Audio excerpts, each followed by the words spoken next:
All right, welcome to another edition of Skope TV. We have got a complete music mogul on the phone tonight. Sha Money XL. Sha Money, what's happening? What's good, y'all? Everybody, I'm good, man. I'm just chilling. What's cracking? Where are we talking from? Where are you? Right now, I'm in Phoenix, Arizona. Okay. So what you been up to today? What's happening for tonight?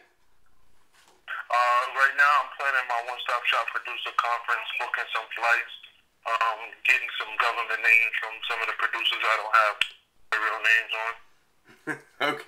Okay. Now, just for the people at home watching, Sha Money has got the 3rd annual One-Stop Shop Producers Conference coming up, Phoenix, Arizona, at the Hyatt Regency on May 9th through the 10th. So we're going to be talking about a lot of different things. For those that aren't familiar, Sha Money is one of the architects of the G-Unit empire, amongst many other things. So we've really got some interesting questions for him tonight. Now, Sha, when you first started the One-Stop Producers Conference, did you expect that you'd be making it to your 3rd year? What were your goals?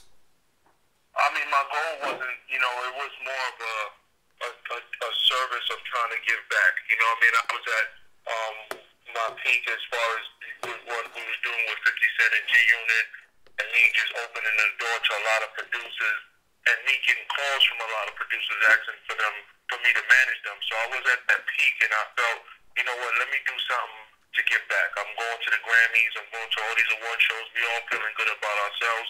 What about the new guys that's trying to come up? So let me do something that's give back. So it wasn't planned on, we're going to do 1 year, 2 year, 3 year, and get to this part. It was really just a dream I had and woke up and executed on it, as far as doing something for producers. That's cool. Now, how'd you get the alias Sha Money? Well, my nickname used to be Sha Self. I always was Sha. So, first it was Sha Self because I used to always, move around by myself. Everybody see me in the industry, I would be by myself as far as not having my whole crew from my hood with me, but just maneuvering through the industry by myself. So I was nicknamed myself. And then eventually Sha Money came when, started getting a few checks. And, I was a little flashy kind of guy and, always had a nice whip, always had nice things. So the nickname Sha Money came right after. That's cool. Now, I know you touched on it a little, but what was the ultimate motivation to offer such a valuable conference, an amazing conference for upcoming and established producers, kind of bridging the gap? So what was the exact question? Like, what was your motivation, bridging the gap between upcoming producers and established producers? Because it's a lack of mentorship. I grew up in the days where the J was my mentor, and I could say it proudly. And now, in this industry, I look around, there's no mentors. There's no real understudies. You know what I mean? There's a lot of nepotism, if anything, but there's no real mentors grabbing guys off the street that have the hunger, that's willing to intern for 2 years to get in position, take these guys under their wings, show them the craft, show them the art.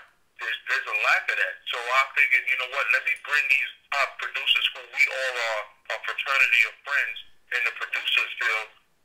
And I know they like to get together, and you'll see guys like Ninth Wonder, Primo, up even past the hours of the conference, sitting at round tables, mentoring these guys, answering questions, giving history, telling them what favorite place they've been to, telling them what machine they use, what about the machine they use, just things that these people need. They just need one-on-one time, face value time, question and answer time, just motivation time, and that's what this whole conference is about. Like, that's why I wanted to do it. It's more of a mentor thing between the super known producers and the upcoming super known producers. Wow. Now, Sha, why did you choose to host the conference in Phoenix, Arizona, as opposed to New York or Los Angeles or Tennessee or Miami? Focus. This is a place where it's a beautiful city. It's going to be warm no matter what time of the year you do it. So when we was in February, it was still warm. When it was March, it was still warm.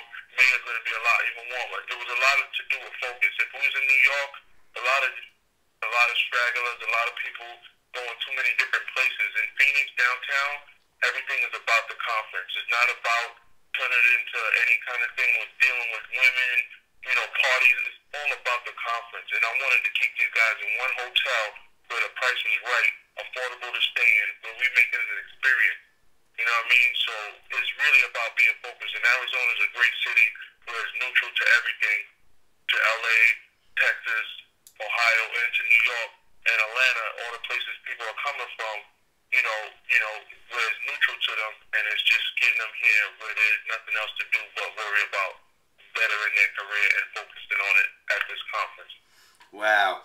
Now, if I'm an upcoming producer, why would somebody? What does this conference really offer? Would you say? I mean, obviously access. A lot of upcoming producers need to get their swag checked. A lot of them don't know how to approach people. Some of them come off too strong. Some of them come off too weak. So this is about really embracing every individual, letting them see how we all interact with each other. This is also about Q&As, answering questions that you never thought you wouldn't get in magazines, having the questions in your head, personally walking up to Primo, personally walking up to Swiss Beats, DJ Toomp, or anybody, and getting that one-on-one time and answering these questions. And then it extended it even further. Like, Swiss brought a beat out of the conference last year, you know what I mean? Mm-hmm. And you got A&Rs there that are looking for talent and looking for producers. So you're going to travel and send your CDs, FedEx, a million times a year, paying such and such dollars, hoping that this person listens to it. Now it's time to be in front of this person's face, to know who the player is, to shake his hand, to take his card, to give him your card, to give him your whole presentation. It's one-on-one face value time that you can't get nowhere else in this industry. Now, There's no place to go for this. This is really for them. This is not for me. It's for them. And especially as a host in a position like you are, I mean, it doesn't get any better than that. Yeah, I'm opening it up. I'm opening up my Rolodex. I'm right now. Before you call me, I'm booking flights with these guys. That's great. That's really great. Just totally out of my pocket experience. Like, I got guarantees, minimal person shows. I'm still out damn near a lot of money. You know what I mean? So it's like, this is truly for the art and really trying to make sure that this shit keeps elevating.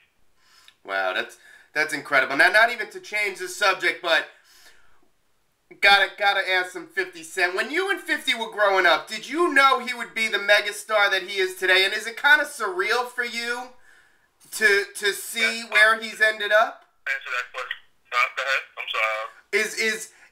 When you see where 50 Cent ended up, and you knew him before he was the megastar, is it surreal for you? I mean, how does explain how that is when you know somebody from the block, and then all of a sudden they're the biggest star in the world?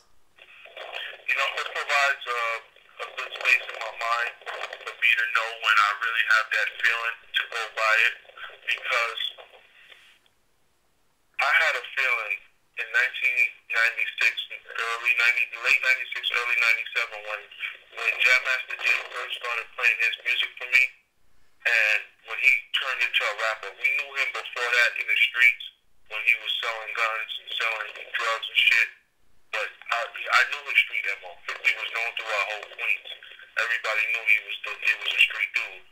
But hearing him rap and Jay play the music for me, and me saying, yo, fuck Onyx, fuck Sweet Tea, I want to work with this guy. Mm-hmm. I made that decision so way back then, and now that I'm seeing the difference in the fruits of the labor and the time and the seed and the harvest, to now, I only listen to myself now.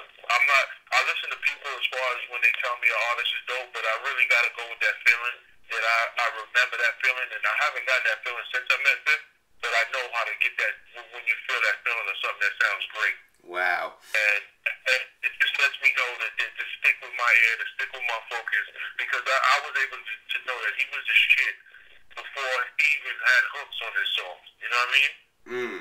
Knowing him, just knowing talking to him as a person, just knowing that this was a real dude, I'm going with that feeling from now on with anybody. That's why it's hard for me to get a new artist right now. That's it. And we're going to take a quick break. We're going to be right back with Sha Money, live and direct from Phoenix, Skope TV.